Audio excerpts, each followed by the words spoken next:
अफसोसनाक बात है, बड़ी शर्मनाक बात है पाकिस्तान की रियासत के लिए कि एक रियासत के मुलाजम जो है वो एक साबिक वजीर आजम को धमकियां दे रहे हैं कि जो जेल में बैठे हुए हैं, इनके पास कोई इख्तियार नहीं है। और जिस तरह की ज़ुबान इस्तेमाल की थी अपनी तरफ से, उन्होंने अदालतों को भी धमकियां लगाई हैं कि सजा देनी होगी। भाई क्यों देनी होगी? अगर कोई एविडेंस होगी तो फिर ही किसी को सजा मिलती है ना। डीजी आईएसपीआर को तो अब कोई सीरियस लेता नहीं है। जितने झूठ और मकर उन लोगों ने कौम के साथ कर चुके हैं, तो मैं तो उसकी प्रेस कॉन्फ्रेंस को बिल्कुल एक उनके अंदर का खौफ समझती हूँ कि जो पाकिस्तान के, जैसे आप लोगों जो पॉलिटिकल लोगों की बात हुई, जो 9 मई के वाकयात हैं, एक जवाब बना के उसके ऊपर एक झूठी सच्ची ये बातें करते रहते हैं जिसके ऊपर पूरा इस वक्त रियासती स्ट्रक्चर खड़ा हुआ है। हुकूमत का निज़ाम उस 9 मई के जो खिलवाड़ किया गया रियासत की तरफ से आम आवाम के साथ, एक झूठा वाकया, जो मन घड़त वाकया मैं उसको कहूंगी, अब तो साबित हो गया है। तो बात यह है कि उनकी तो बातों को कोई संजीदा लेता कोई नहीं है। बाकी दूसरी बात है कि इन अदारों की, एजेंसियों की मुदाखलत की अगर हम बात करें तो पूरे सिस्टम के अंदर आपको नजर आ रही है। आपके साबिक वज़ीर आज़म ने जेल से खत लिख दिया कि मेरी जान को इन लोगों से खतरा है, तो पीछे क्या रह जाता है? ये पूरे पाकिस्तान के अंदर जो एक जबर और मुदाखलत का निज़ाम है, असल वही हमारे पे तशद्दुद करवा रहे हैं, और वो इसीलिए करवा रहे हैं कि हमारी जुबानों को बंद करवाया जाए। पहली दफा तारीख में हुआ है कि पूरी हाईकोर्ट खड़ी हो गई है इस एजेंसियों की और इस्टेब्लिशमेंट की मुदाखलत के खिलाफ। शावर हाईकोर्ट के पूरे पाकिस्तान की जो आला अदलिया के जो जजेस हैं, उन्होंने ये कहा कि हमें काम नहीं करने दिया जाता, और जो मावरा आइन कुव्वतें हैं वो हमें हमारे काम में मुदाखलत करती हैं। तो मेरा ख्याल है कि अब उनको बजाय शर्मिंदगी और माफी मांगने की इस तरह की बातें नहीं करनी चाहिए। डीजी आईएसपीआर ने कहा कि एक बयानिया बनाया गया, उनसे सवाल ये पूछना चाहिए कि भाई सारा निजाम, सारा मीडिया तो आपने कैप्चर किया हुआ है, तो किस तरह बयानिया बनना है? ये असल में अवाम का शऊर है। अवाम खुद समझ चुकी हुई है, सोशल मीडिया है, बाकी ऐसे अदारे हैं कि जो आम जो नौजवान है वो एजुकेट हो चुके हैं। इन्होंने मुल्क के अंदर पोलिटिकल प्रोसेस को पिछले 30 साल से, एमआरडी के मूवमेंट से आज तक, इसको बंद किया। ना तुलबा तंजीमें, ना ट्रेड यूनियंस, अब आखिरी सियासी जमातों को पनपने नहीं दिया, उनमें अपने बंदे घुसाए। लेकिन अब आखिरी जो थी वकला तंजीमें थी, उनके ऊपर भी ये हमला आवर है वकला तहरीक के बाद से। हमारे खिलाफ साजिशें भी की जा रही हैं। अस्सलाम वालेकुम नाज़रीन, सुराब बरकत आपसे मुखातिब है। आप सियासत 2 पी के देख रहे हैं। पाकिस्तान में जो विजुअल्स आ रहे हैं इस वक्त बड़े खौफनाक है। लाहौर में वकला को मारा जा रहा है, उनकी तबाही निकाली जा रही है। राबिया बाजवा साहब हमारे साथ मौजूद है। ज़ाहिर है इन्होंने नारा भी लगाया था कि हम बागी हैं, और आज ज़ाहिर है ये मारे जा रहे हैं सारे वहां पर। राबिया साहब अस्सलाम वालेकुम। जी वालेकुम सलाम। ये क्या हुआ लाहौर में? और ये जो फुटेजेस आ रही है, वीडियोज आ रही हैं, ये तो वकला के सर फाड़ के रख दिए गए। देखिए, बुनियादी तौर पे असल मसला ये था कि लाहौर के अंदर आप कुछ गुज़िश्ता 5 माह कबल एक नोटिफिकेशन किया था जिसमें मातहत अदालतों को मुख्तलिफ जगहों पर मुंतकिल कर दिया गया था। इसके खिलाफ ये पहले भी एक दफ़ा नोटिफिकेशन हुआ था और हमारे एहतजाज के ऊपर इसको वापस ले लिया गया था, 2 साल पहले की बात है। अब दोबारा इस टाइम के ऊपर ये एक नोटिफिकेशन किया गया जिसके खिलाफ वकला ने 73 डेज के करीब हमारी स्ट्राइक रही। वकला अदालतों में नीचे, मातहत अदालतों में पेश नहीं होते रहे।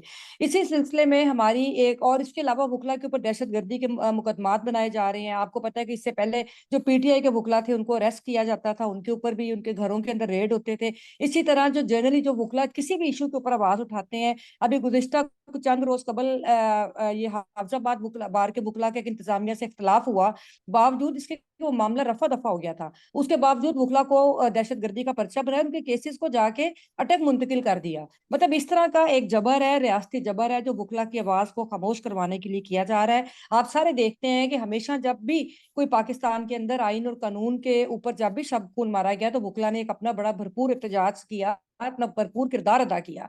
ये उसी सिलसिले की कड़ी है कि हमारी आवाज को दबाने के लिए आज बदतरीन रियासती तशद्दुद जो है वो हमारे नहीं पे नहीं, किया गया। राबिया साहब थोड़ा सा आपसे माजरत के साथ इख्तिलाफ करूंगा। आप लोगों ने कन्वेंशन तो अच्छे किए, इस मुल्क के जी। अंदर आइन रौंदा गया, इस मुल्क के अंदर धज्जियां उड़ाई गई एक सियासी जमात की, बदतरीन इंसानी हकूक की पामालियां। आपके लाहौर का ये एक अपना, वहां का प्रोमिनेंट जर्नलिस्ट इमरान रियाज खान साहब 4-5 माह तक गायब रहा। कोई उस तरह से हमने नहीं देखा वकला तहरीक शुरू वो हुई हो, वकला कोई सड़कों उन्होंने बंद की हो। आज जब आप लोगों के सर फाड़े जा रहे हैं, और ये वही रूथलेस बिहेवियर है जो गुज़श्ता 2 सालों से जारी है, अब आपको भी थोड़ी सी समझ आ रही होगी कि जनाब ये क्या क्या इस मुल्क के अंदर हो रहा है, होता रहा है। देखिए, मुझे बल्कि आपके सवाल से अफसोस हुआ है। आप मुझे ये बताइए कि हमने ना सिर्फ ये कि पाकिस्तान में सिर्फ ये आज की बात नहीं, अगर मैं आपको तारीख गिनवानी शुरू कर दूं कि अयूब आमरीत हो, जिया आमरीत हो, फिर सिविलियन जो मार्शाल्लाह लगते रहे, तो ये वकला ही आवाज उठाते रहे हमारे साथ। आप लोग भी कभी नहीं उस तरह आकर खड़े हुए। अगर मैं आप लोगों की या यूट्यूबर्स की बात करूं या अपने बाकी साथियों की, लेकिन हम लोग ही हैं जो आप लोगों के लिए भी लड़ते रहे, इंसानी हकूक के लिए भी लड़ते रहे, पाकिस्तान में जमहूरियत के लिए भी लड़ते रहे, और हम आवाज बने हैं पूरे मुल्क की। ये हम उस वक्त भी खामोश नहीं रहे। आपने देखा होगा पिछले साल, मैं उस वक्त, बल्कि मेरी खुशकिस्मती की थी कि मैं कैबिनेट का हिस्सा थी, और पूरे पाकिस्तान में जब सियासी जमातों में भी इतनी जान नहीं थी कि वो बोलते, हम इनको चैलेंज भी करते रहे और उन कुव्वतों को करते रहे जिसमें आपकी मिलिट्री स्टैब्लिशमेंट है, जो हमेशा जो जिसने एक, आपको पता है, इलेक्शन जो इंजीनियर इलेक्शंस करवाए, जो फॉर्म 47 पे हुकूमतें बनवाती है, जिसके नाम पे आज भी हुकूमतें बैठी है, तो हम लोग ही लड़ते रहे हैं और ये वही कंटिन्यूटी है। एक और मैं आपको बात ऐड कर दूं, इस वक्त मैं एक बड़ी क्लैरिटी के साथ कहूंगी कि पाकिस्तान के अंदर इस वक्त बहुत क्लियर एक डिवीजन है, पूरा सिस्टम आपका एक्सपोज हो गया है। और आपने देखा कि इस्लामाबाद हाई कोर्ट के अंदर भी 6 जजेस ने जो खत लिखा था, उसके बारे में भी जुडिशरी से पहले वुकला ने आवाज उठाई है। हाँ, एक बात जरूर है कि ये जो अब इसको का तशद्दुद किया गया है, मैं ये समझती हूँ, जाती तौर पे मैं ये समझती हूँ कि ये एक बहुत बड़ी साजिश है। और इस वक्त जो आवाजें उभर रही हैं जुडिशरी के अंदर से भी उभरी हैं, वो आवाजें इस मुदाखलत के निजाम के खिलाफ, और वुकला जो है वो भी अपनी जद्दोजहद जारी रखे हुए हैं। तो मेरा ख्याल है कि ये इसलिए भी किया गया है, और ये टाइमिंग बड़ी इंपॉर्टेंट है, ये इसलिए भी करवाया गया है कि जो हम लोग वो भी स्ट्रगल कर रहे हैं, उस स्ट्रगल में भी हम अपना हिस्सा ना डाल सकें। राबिया साहब, आपकी बात ठीक है, आप लोगों का एक बड़ा रोल है, बड़ा कलीदी रोल है, और आप माशरे का पढ़ा लिखा चेहरा है। मसला ये है कि जो स्ट्रगल आप कर रहे हैं वो स्ट्रगल काफी नहीं है। बदकिस्मती ये भी है क्योंकि आप लोगों की स्ट्रगल जारी थी, लेकिन उसके बावजूद आइन रोंदा गया। इस मुल्क के अंदर इंतखाबात नहीं हुए, इस मुल्क के अंदर रूल ऑफ लॉ प्रिवेल नहीं हुआ, इस मुल्क के अंदर आज जो टीवी पर हम विजुअल्स देख रहे हैं, आज आप लोगों के सर फाड़े जा रहे हैं। आज आप लोगों के ऊपर हमला हो गया है। यही हमला इससे पहले पाकिस्तानी अवाम और एक सियासी जमात के ऊपर, पाकिस्तान के साथियों के ऊपर होता रहा। अब बराए मेहरबानी मुझे ये बताओ, व्हाट नेक्स्ट फॉर यू? आप लोग अब क्या करेंगे? इसी तरह अच्छा, से नहीं, सॉरी, हाँ जी, जी, जी जी जी, प्लीज प्लीज। अच्छा। अच्छा, पहले मैं आपकी ये बात करूं कि कन्वेंशन करने को आप जितना आसान समझ रहे हैं, इतना आसान नहीं होता। जब सारे तबकात खामोश होते हैं, मीडिया कैप्चर्ड है, सियासी जमात, अब इतनी बड़ी सियासी जमात, इतनी मकबूल सियासी जमात, पीटीआई के ऊपर जब सब हमला हुआ तो किधर थे उसके लोग?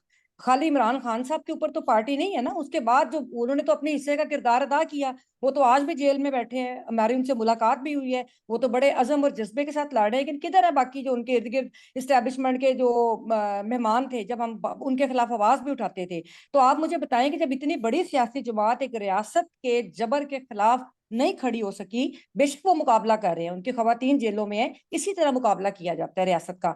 और दूसरी बात ये कि आज हम वुकला जो है, कि आज ये नहीं कि आज हमारे पे तशद्दुद हुआ, सिर्फ इसके लिए हमने माली कुर्बानियां भी हम दे रहे हैं। मुसलसल 73 दिन की स्ट्राइक, आप मुझे बता दें जी पाकिस्तान के जी, किसी और तबके ने रूल ऑफ लॉ के लिए की हो? एक और बात, ये जो हमारे सर फाड़े गए हैं ना, आप बिल्कुल दुरुस्त कह रहे हैं, अब ये आप लोग सब आगे हमारे साथ खड़े हो। कल हमारा एहतजाज है, मैं सारी सियासी जमातों को कहती हूँ, आए, हिम्मत है तो आए, आज आप वुकला के साथ खड़े हो। मैं आपको कहती हूँ, मैं सिविल सोसाइटी को कहती हूँ, आप सब लोग जो साथी जमहूरियत पे यकीन रखते हैं, आप लोगों की अपनी स्ट्रगल है, अब हमें आपकी भी जरूरत है। और हम ये सिर्फ ये नहीं कि वुकला का कोई एक इशू है, ये पूरे पाकिस्तान के अंदर जो एक जबर और मुदाखलत का निजाम है, असल वही हमारे पे तशद्दुद करवा रहे हैं, और वो इसीलिए करवा रहे हैं कि हमारी जुबानों को बंद करवाया जाए। तो अब मैं सब आप लोगों से अपील करूंगी, पूरे पाकिस्तान से करूंगी, कि आप भी वुकला के साथ हट खड़े हो। राबिया साहब, गुजारिश ये है कि सबसे पहला इंटरव्यू आज के दिन का हम आपके साथ कर रहे हैं, तो इसका मतलब ये है कि क्लियरली हम आपके साथ खड़े हैं, हम आपके साथ मौजूद हैं। लेकिन मुझे सिर्फ ये समझा दें, इसका हल क्या है? क्योंकि लाहौर कोर्ट की प्रीमिसेस से ही शेर अफजल मरवत को पुलिस गिरफ्तार करती है, उस बंदे को घसीट कर लेकर जाती है। आज ये आप लोगों के साथ जुल्म हो रहा है। मरीम साहबा ने कहा था कि हम रूथलेस होंगे, हम बेरहम हो जाएंगे, और आज बेरहमी पंजाब के अंदर नजर आ रही है। इसका हल क्या है? कोई वुकला तहरीक चलेगी, मैसिव तहरीक चलेगी, आप लोग कोई बातचीत करके, मुज़ाकरात करके बैठ जाएंगे? ये जो कुछ हुआ है, इसका कंक्लूजन आप क्या देख रहे हैं? देखिए, सबसे पहले तो आप जो गवर्नमेंट की बात कर रहे हैं, वो फॉर्म 47 की क्रिएशन है, वो गवर्नमेंट, और उसने उन्हीं को सर्व करे, वो तो मोहरा एस्टेब्लिशमेंट का, तो उन्होंने उसी को सर्व करना है जो उनको इक़्तिदार में लेकर आए हैं। दूसरी बात, आप बार बार ये कह रहे हैं कि वुकला तहरीक, वुकला तहरीक, ये वुकला तहरीक का मसला नहीं है, पूरे पाकिस्तान की एक बड़ी अवामी पोलिटिकल मूवमेंट का मसला है, और ये हम लोग तो अपना किरदार अदा कर रहे हैं। मैं आपको चैलेंज करती हूँ, आप हमारे भाई हैं, आपने बड़ी अच्छी हमेशा आवाज भी उठाते हैं, आपका दायरा भी बहुत काम कर रहे हैं। मुझे आप बता दें, मुझे एजुकेट करें कि कौन और लोग हैं जिनको आप देख रहे हैं, कौन सा और तबका है, डॉक्टर्स का तबका है, अब किसानों के ऊपर जुल्म हो रहा है, उसके लिए भी सबसे पहले हमारे जो वुकला कन्वेंशन है, मैंने आवाज उठाई, वो हमारे साथियों ने आवाज उठाई। अब बात यह कि पाकिस्तान की जब तक तमाम तबकात, क्योंकि रियासत के अंदर बहुत बड़ी ताकत है, हम उस ताकत से टकरा रहे हैं, हम तो टकराएंगे। हमने तो कहा है कि कोई समझौता नहीं, कोई कंप्रोमाइज नहीं, और जो रूल ऑफ लॉ और सिविलियन सुपरमेसी की जद्दोजहद है, हम खड़े हैं। देखिए, अब आप देखें, जुडिशरी में से भी कुछ आवाजें उठी, इसी तरह हर बंदा जानता है कि पाकिस्तान में क्या हो रहा है, लेकिन निकलते क्यों नहीं है? हमने कॉल दी है, कल हमारा प्रोटेस्ट है, आप लोग आए, सॉलिडारिटी करें हमारे साथ, तो सब इंशाल्लाह। तबकात मिलकर जदोजहद करेंगे तो हम कामयाब होंगे। राबिया बाजवा साहब, आप बराए मेहरबानी ये बताएं कि जो कल DGISPR साहब ने प्रेस कॉन्फ्रेंस की, उन्होंने कहा कि जमहूरियत को कोई खतरा नहीं है। ये बताएं कि इस वक्त मुल्क के अंदर जमहूरियत है? पहली बात तो ये है कि वो जो डीजी आईएसपीआर को तो अब कोई सीरियस लेता नहीं है। जितने झूठ और मकर उन लोगों ने कौम के साथ कर चुके हैं, तो मैं तो उसकी प्रेस कॉन्फ्रेंस को बिल्कुल एक उनके अंदर का खौफ समझती हूँ कि जो पाकिस्तान के, जैसे आप लोगों जो पॉलिटिकल लोगों की बात हुई, जो 9 मई के वाकयात हैं, एक जवाब बना के उसके ऊपर एक झूठी सच्ची ये बातें करते रहते हैं, जिसके ऊपर पूरा इस वक्त रियासती स्ट्रक्चर खड़ा हुआ है। हुकूमत का निजाम उस 9 मई के जो खिलवाड़ किया गया रियासत की तरफ से आम आवाम के साथ, एक झूठा वाकया, जो मन घड़त वाकया मैं उसको कहूंगी, अब तो साबित हो गया है। तो बात यह है कि उनकी तो बातों को कोई संजीदा लेता कोई नहीं है। बाकी दूसरी बात है कि इन अदारों की, एजेंसियों की मुदाखलत की अगर हम बात करें तो पूरे सिस्टम के अंदर आपको नजर आ रही है। आपके साबिक वजीर आजम ने जेल से खत लिख दिया कि मेरी जान को इन लोगों से खतरा है, तो पीछे क्या रह जाता है। इसी तरह आपने देखा कि किस तरह इंजीनियरिंग की गई, किस तरह पाकिस्तान की जुडिशरी ने ना सिर्फ पहली दफा तारीख में हुआ है कि पूरी हाईकोर्ट खड़ी हो गई है इस एजेंसियों की और स्टैब्लिशमेंट की मुदाखलत के खिलाफ। इस जो अदालती निजाम के अंदर पहले इंडिविजुअली जजेस खड़े होते थे, लेकिन अब पूरी एक कोर्ट, इस्लामाबाद हाई कोर्ट खड़ी हुई। उसके बाद अगर आप रिपोर्ट्स पढ़े तो लाहौर हाई कोर्ट की रिपोर्ट गई, पेशावर हाई कोर्ट की, पूरे पाकिस्तान की जो आला अदलिया के जो जजेस हैं उन्होंने ये कहा कि हमें काम नहीं करने दिया जाता, और जो मावरा आइन कुव्वतें हैं वो हमें हमारे काम में मुदाखलत करती हैं। तो मेरा ख्याल है कि अब उनको बजाय शर्मिंदगी और माफी मांगने की इस तरह की बातें नहीं करनी चाहिए, और अब उनको ये भी समझना चाहिए जिस किस्म की वो बचगाना बातें कल की हैं, तो अब पूरा पाकिस्तान समझ गया उनको, और उनको कोई अब संजीदा नहीं लेता। और ये जो अभी सिविलियन सुपरमेसी की जद्दोजहद है, आप लोग सब साथ इकट्ठे हों, सब साथी हों, इंशाल्लाह पाकिस्तान के अंदर अब सिविलियन सुपरमेसी होगी, इसके अलावा पाकिस्तान जो है वो नहीं चल सकता। और 9 मई के हवाले से जो पाकिस्तान के टेलीविजन के ऊपर इस वक्त एक बयानिया बनाया जा रहा है, एक नैरेटिव बिल्डिंग की जा रही है, और जिस तरह से आईएसपीआर साहब ने कल कहा कि ना हम उसे भूलेंगे ना उसे भुला जाएगा, और ये पाकिस्तानी अवाम का मुकदमा है। ओवरऑल जिस तरह से, खैर आप तो कह रही हैं गैर संजीदा ले रही हैं, लेकिन आपको समझ क्या आया कि डीजी आईएसपीआर साहब बुनियादी तौर पर मैसेज क्या कन्वे करना चाह रहे हैं, वन पॉइंट जिसके ऊपर वो अवाम के सामने रखना चाह रहे हैं? देखिए, मैसेज एक ढटाई है कि हमने बाज नहीं आना। और लेकिन मैं आपको इसलिए कह रही हूँ कि उनको कोई अब संजीदा नहीं लेता, सारा सिस्टम एक्सपोज हो चुका हुआ है। अब वो जो मर्जी करें, हमारा सिर्फ एक ही नारा है कि हम पाकिस्तान में जमहूरियत, आइन की बालादस्ती और सिविलियन सुपरमेसी चाहते हैं, उसके लिए हम स्ट्रगल कर रहे हैं। और ये स्ट्रगल जो है हमारी, इसके ऊपर कोई समझौता नहीं, ना हम किसी से खौफजदा हैं। पाकिस्तान के लोगों ने बड़ी कुर्बानियां दी हैं, और अब ये एक डिफाइनिंग मूवमेंट है। हम अपनी जो ये जो हमारी एक जदोजहद है, इसको हम अपना कामयाबी तक हम इसको जारी रखेंगे। हमें किसी की कोई परवाह नहीं, कौन क्या बात करता है, कौन क्या बात नहीं करता। राबिया साहब, आप the role and the conduct of honourable justice Qazi Faez Isa, उनके रोल को आप कैसे देख रही हैं? उनके साथ बैठे हुए अतर मिनाला साहब बार बार ये कहते हैं कि 76 सालों से झूठ बोला जा रहा है, वो इस बात को देखिए, इंटरप्ट कर देते हैं। जी। अच्छा जी, देखिए, आप दुरुस्त फरमा रहे हैं कि हमने जो तवक्कुआत थी काजी फायद ईसा से, क्योंकि आपको याद होगा जब उनके खिलाफ रेफरेंस गया तो उन्होंने खुद कहा कि मेरे खिलाफ रेफरेंस जो है एजेंसियों ने भेजा, और वो सारा कुछ आपको सामने ही है। तो उनके साथ पाकिस्तान की आवाम खड़ी भी हुई थी। लेकिन इस वक्त जो पाकिस्तान के अंदर जबर की निज़ाम है, उसकी बुनियादी जिम्मेदारी जस्टिस काजी फायद ईसा के ऊपर है, जो पाकिस्तान के अंदर सियासी वर्कर्स के, पाकिस्तान की आवाम के और वकला के बुनियादी इंसानी हकूक का तहफ़्फ़ुज़ करने में बुरी तरह नाकाम हुए हैं। दूसरी बात यह है कि जो उन्होंने लाइव ट्रांसमिशन जो करते हैं वो बहुत अच्छा हुआ, उससे वो खुद भी एक्सपोज हुए हैं। आपको याद होगा जब ये जजिस वाला मामला, खत वाला मामला उठा, तो हम लोगों ने ये मुतालबा किया कि इसके ऊपर सुप्रीम कोर्ट के अंदर प्रोसीडिंग्स होनी चाहिए, बजाय इसके कि कमीशन कमीशन की जो एक साजिश की गई थी हुकूमत वक्त और अदलिया के कुछ लोगों की तरफ से, उसको हमने रजिस्ट किया था, और अल्टीमेटली ये वो आपके सामने प्रोसीडिंग्स आई कि 184(3) के अंदर वो केस चला गया।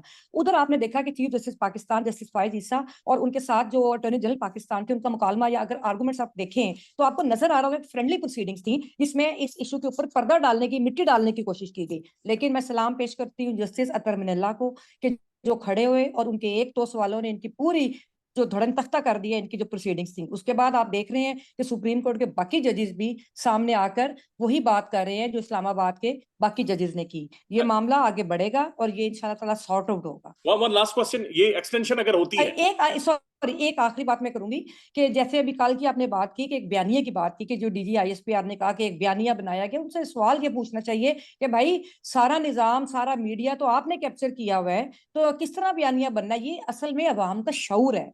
अवाम खुद समझ चुकी हुई है, सोशल मीडिया है, बाकी ऐसे अदारे हैं कि जो आम जो नौजवान है वो एजुकेट हो चुके हैं। इन्होंने मुल्क के अंदर पोलिटिकल प्रोसेस को पिछले 30 साल से MRD के मूवमेंट से आज तक इसको बंद किया। ना तुलबा तंजीमें, ना ट्रेड यूनियंस, अब आखिरी सियासी जमातों को पनपने नहीं दिया, उनमें अपने बंदे घुसाए। लेकिन अब आखिरी जो थी वकला तंजीमें थी, उनके ऊपर भी हमला आवर है वकला तहरीक के बाद से। हमारे खिलाफ साजिशें भी की जा रही हैं, लेकिन हम लोग जैसे डट के खड़े हैं। मेरा पैगाम ये है कि अभी भी मैं टीवी में देख रही थी, मैं मुझे बहुत अफसोस हुआ कि जो ये बयानियां बनाने की कोशिश की जा रही है कि वकला जो है वो उन्होंने कोई हमला किया, या इनकी पुलिस ने हमारे ऊपर बदतरीन रियासती तशद्दुद किया। 5 मरतबा हमारे ऊपर शेलिंग की, और वो शायद बड़ी जहरीली एक्सपायर्ड थी कि जितनी खतरनाक शेलिंग हमारे ऊपर जो आंसू गैस इस्तेमाल की गई, ये वकला तहरीक में भी इस्तेमाल नहीं की गई थी। तो ये सारा कुछ जो किया जा रहा है, ये हम रियासती बयानिए को शिकस्त दी है। इस वजह से हम लोग जो है, पब्लिक सपोर्ट है हमारे साथ, और हम सारी जमहूरी कुव्वतें जो है पाकिस्तान के अंदर, वो अपनी अपनी जगहों पे आवाज उठा। एक्सटेंशन अगर होती है काजी फाइज साहब की, आप लोग इस एक्सटेंशन को रोकेंगे? और ये कितना बड़ा जुल्म देखिए होगा पाकिस्तान के साथ? देखें, जो हमारी स्ट्रगल आपके सामने है, हमने तो पहले दिन से, जिस दिन के बाद की लॉ मिनिस्टर जो है जो फॉर्म 47 पे जो हुकूमत कायम है, उसका लेजिटिमेट हुकूमत मैं कहूंगी, तो उन्होंने एक साजिश तैयार की थी। लेकिन अभी जो फिलहाल मुझे लग रहा है कि जो भी फैसला आया सुप्रीम कोर्ट से, इसमें मुअत्तल कर दिया है वो जो पेशावर हाई कोर्ट का था फैसला मखसूस नशिस्तों वाला। तो अब तो हुकूमत के पास मेजोरिटी नहीं है 2/3 के वो कॉन्स्टिट्यूशनल अमेंडमेंट करे। और अगर खुदा न खास्ता ऐसा करने की कोशिश की जाती है, तो ये पाकिस्तान के साथ बहुत बड़ा खिलवाड़ होगा, पाकिस्तान के आइन के साथ। इससे पहले भुट्टो ने भी 5वीं और 6ठी तरमीम के जरिए अपने जो मनपसंद जजेस थे उनको अकोमोडेट भी किया, और जिनको वो निकालना चाहते थे जजेस की उम्र को कम करके टेन्योर को 6ठी तरमीम के जरिए उनको अपनी ओहदे से सुबकदोश भी किया, या उनको हटाया गया। इसी तरह हम ये समझते हैं कि ये पर्सन स्पेसिफिक, और जस्टिस काजी फायद ईसा ने जो इनको सर्व किया है, ये उनको करने के लिए, ये मराद देने के लिए कोशिश की जा रही है। रबिया साहब, अभी मैं एक स्टेटमेंट देख रहा था, इमरान खान साहब की अडयाला जेल से स्टेटमेंट है। उन्होंने DGISPR साहब को मुखातिब करते हुए कहा कि चैलेंज एक्सेप्टेड, हम आपके चैलेंज को एक्सेप्ट करते हैं। डू यू थिंक सो एक DGISPR को, एक इदारे के तर्जुमान को 2014 का धरना, एक पॉलिटिकल जो मूवमेंट थी, एक पॉलिटिकल स्ट्रगल जो तहरीक इंसाफ की थी, उसके हवाले से भी सवाल उठाने चाहिए एक ISPR की प्रेस कॉन्फ्रेंस? देखें जी, इनका बिल्कुल कोई मैंडेट नहीं है। और मैं सलाम पेश करती हूँ वजीर आजम, जो साबिक वजीर आजम हमारे जेल में, उन्होंने जेल से इतना स्ट्रॉन्ग मैसेज दिया है। मुझे फख्र है कि वो जमहूरी जो, और मैं आपको बताऊं कि मेरी कुछ गुज़श्ता हफ्ते मेरी उनसे मुलाकात हुई इमरान खान साहब से, और मुझे बहुत खुशी हुई कि जैसे एक अवाम के लीडर को, अवाम की ताकत के सर पे एक जद्दोजहद के लिए वो जिस तरह लड़ाई जंग लड़ रहे हैं, तो वो उसके पीछे एक पब्लिक सपोर्ट है। जिस तरह का एक्सप्रेशन 8 मार्च को लोगों ने दिया, जिस तरह लोग उनके लिए जान भी दे रहे हैं, निकल भी रहे हैं, वो बुनियादी तौर पे जमहूरियत के लिए निकल रहे हैं।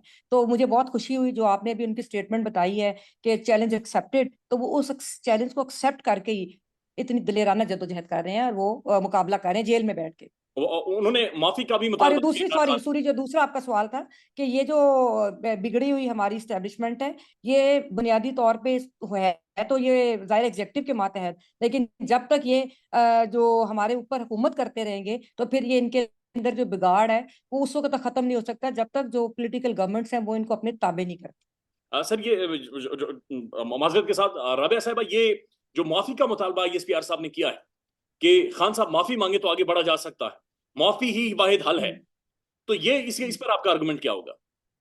मैं यही कह रही हूँ कि अफसोसनाक बात है, बड़ी शर्मनाक बात है पाकिस्तान की रियासत के लिए कि एक रियासत के मुलाजम जो है वो एक साबिक वजीर आजम को धमकियां दे रहे हैं कि जो जेल में बैठे हुए हैं, इनके पास कोई इख्तियार नहीं है। और जिस तरह की ज़बान इस्तेमाल की थी अपनी तरफ से, उन्होंने अदालतों को भी धमकियां लगाई हैं कि सजा देनी होगी। भाई क्यों देनी होगी? अगर कोई एविडेंस होगी तो फिर ही किसी को सजा मिलती है ना।